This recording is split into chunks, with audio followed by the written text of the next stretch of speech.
Hi, good morning po, Sir Angelo Roses. Sir, ito po yung actual BD test ng order niyo.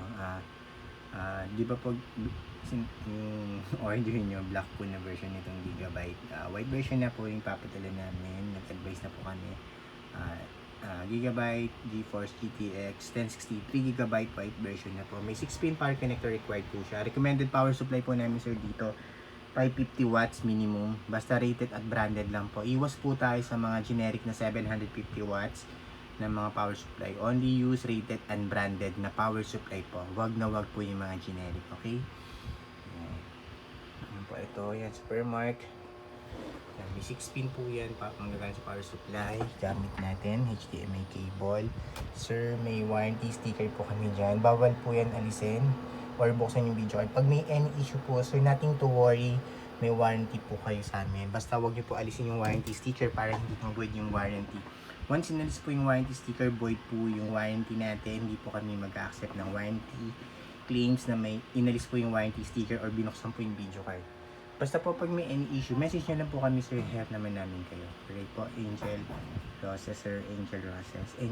Angelo Roses. Sorry po, sir, kung mali yung pronunciation. Time running po sa Permark. Yan. 3 minutes na siya. Yan, 3 minutes. 10 seconds. Tapos tingnan nyo po yung graph, sir. Straight na straight lang po yan, sir. Stable na stable lang. Yung buong screen, wala pong kahit anong issue, walang random start or random shutdown, walang hang entries, wala din po yung BSOD or garbage display na lumalabas. Napaka smooth and stable lang po, guaranteed namin yan.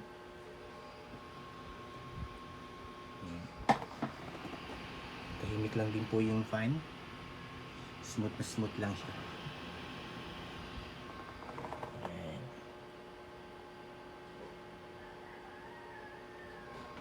Time check po ulit dito natin sa Permark. Hihintay na po natin mag 4 minutes. 3 minutes 53 seconds naman na siya. Yan po yung buong screen. Wala pong kainan issue. Nasabi ko pa, walang random restart or random shutdown. Walang hang entries. Wala din po yung BSOD or garbage display na lumalabas.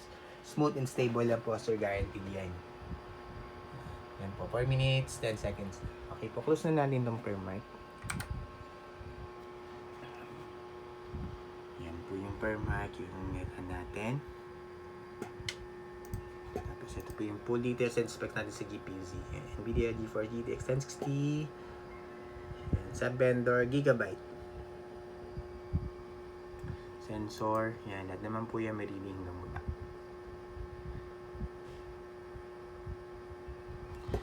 Ano yung sa Afterburner software, ano lang po software para makita nyo, different software, isa lang po yung nadedetect niya yung GPU. GTX 1060 3GB. Tapos device manager tayo para makita nyo. Oops. Yan, device manager.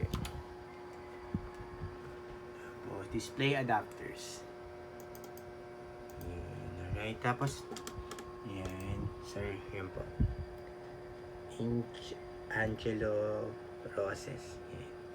New tab lang po ako dito, sir, para for time and date checking, para alam nyo po real time. Kaya lang po namin nire-record itong video test before po namin i-ship out today. Yan. 7:15 AM, Thursday, April 30, 2026. Yan po yung current date and time natin before po natin i-ship out. Tinest muna natin. Alright, isa pa. Each time now. Ito naman. Yan, same lang po sila, sir.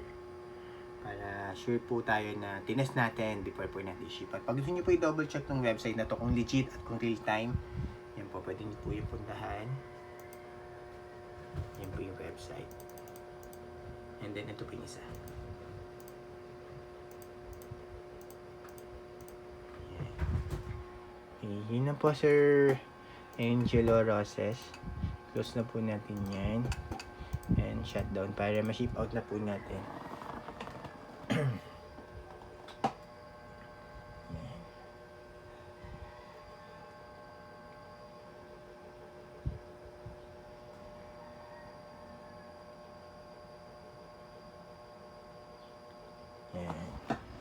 Yun po, sir, yung fan buong buo po, walang issue, walang putol, walang sira.